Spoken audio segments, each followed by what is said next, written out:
In November of 2022, a video surfaced on Reddit revealing a hidden mural at the Church of St. George in Naples, Italy. This mural was estimated to date back to the 17th century and depicts St. George on a white horse, stabbing a black wyvern and killing it. This symbolism left many people to wonder, including myself, what does this depiction actually mean, and why was it hidden in the first place? This same kind of symbolism is commonly referred to as St. George and the Dragon, and is also depicted on the Russian, German, Spanish, and English imperial coat of arms. Mainstream historians will tell you that this symbol is simply a depiction of good versus evil, or sometimes more specifically, Christianity triumphing over paganism. The Catholic Church, represented by St. George, is depicted as the protagonist, slaying the evil dragon and saving the day. However, if that were all this painting really meant, why would they try to hide it?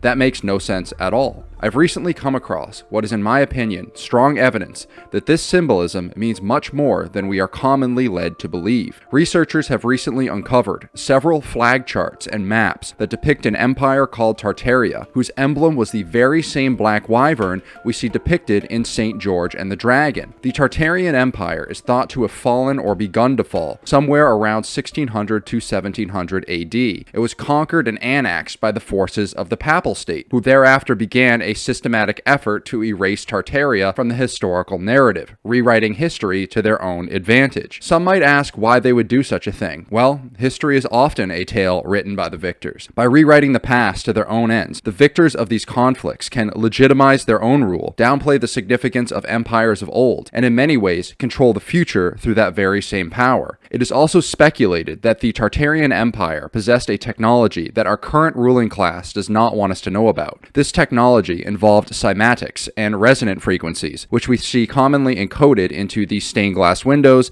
the pipe organs, the bell towers, and spires mounted on these old world buildings and churches. In my opinion, these spires and antenna are clearly some form of high technology, and I believe that they were tuned to match the resonant frequency of the bell towers around them. There is still a lot we do not understand about this, but if you look at, for example, the Japanese Sorin, you will notice it bears a striking resemblance to the jed pillars of ancient Egypt, as well as contemporary electrical insulators. This resemblance is incredible for such a specific shape, and there are numerous examples just like this, including the resonators filled with mercury found on most of the spires, the pinecone symbol. There are also numerous examples of ancient high technology well after the Younger Dryas, including the Antikythera mechanism and the Baghdad battery. Could these flag charts and maps be fake and generated by AI? Well, possibly, but there is such a myriad of other evidence supporting this theory that I really don't think so. The Great Wall of China, for instance, is inside out. The defensive slits and arrow holes on the wall are pointed inwards towards China rather than outwards towards what we are told was a region comprised of loosely organized Mongol tribes. But what if that's not actually the case?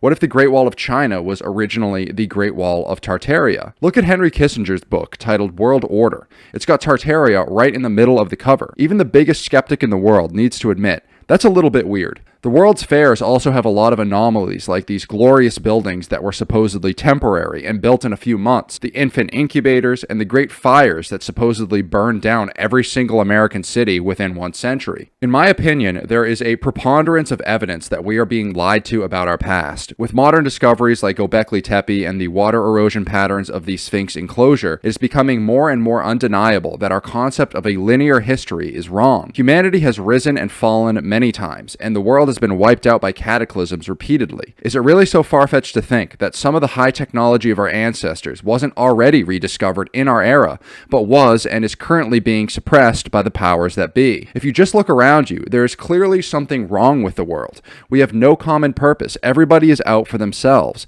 The world is run by greed. Our only collective mission is the selfish accumulation of resources for ourselves. Despite what they tell us, I truly do not believe that this is just human nature. There is something deeply wrong with our society, and there is something that is being kept from us and keeping us from achieving our true potential. I personally believe that humanity is destined for so much more than what we've been told, and there are technologies that our ancestors knew about that are being kept from us today. Unveiling the obscured narratives of history, particularly those surrounding the Tartarian Empire, invites a profound reconsideration of our understanding of the past.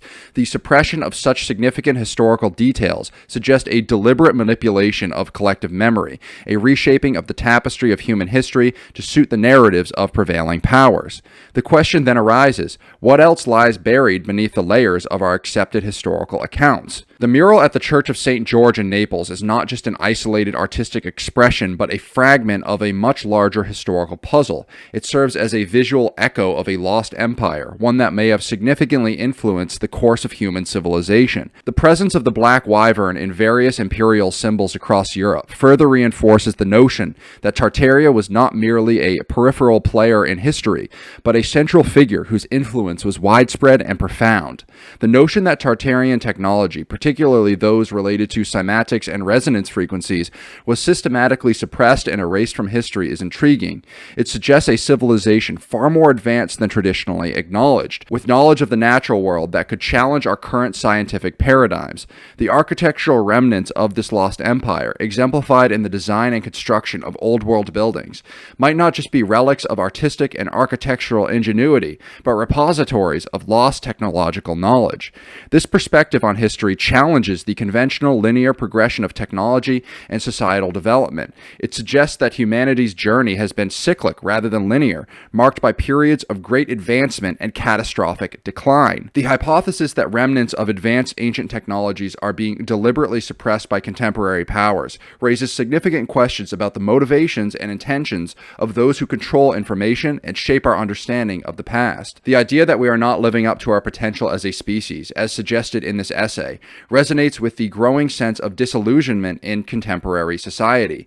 The pursuit of material wealth and power, often at the expense of communal well-being and environmental sustainability, indicates a deviation from a more harmonious and enlightened path. The notion that this divergence is not inherent in human nature, but is a consequence of being disconnected from our true history and potential, is a call for introspection and reassessment. In conclusion, the discovery of the mural at the Church of St. George and the ensuing revelations about the Tartarian Empire offer more than just a correction to the historical records. They present an opportunity for a profound reevaluation of our understanding of human history, our place in the world, and the potential paths that lie ahead. By reclaiming and reintegrating the lost knowledge of our ancestors, we may be able to chart a course towards a more enlightened, unified, and fulfilling future for humanity. I wanted to take a moment to thank my very first Patreon subscriber, Jordan Cox. Your support is very much appreciated. Subscribing to the Patreon gives you one-on-one email or messaging access with me. You also get access to exclusive content that I cannot post here. The link is in the description box below. Go ahead and check it out if you'd like to support this channel. I also have another announcement to make. I will be on the Quite Frankly podcast on April 4th at 7 p.m. We're going to discuss a lot of interesting topics on there. You won't want to miss it. So mark the date and go subscribe to Quite Frankly. Thanks for watching, everyone. Spread the word, and God bless.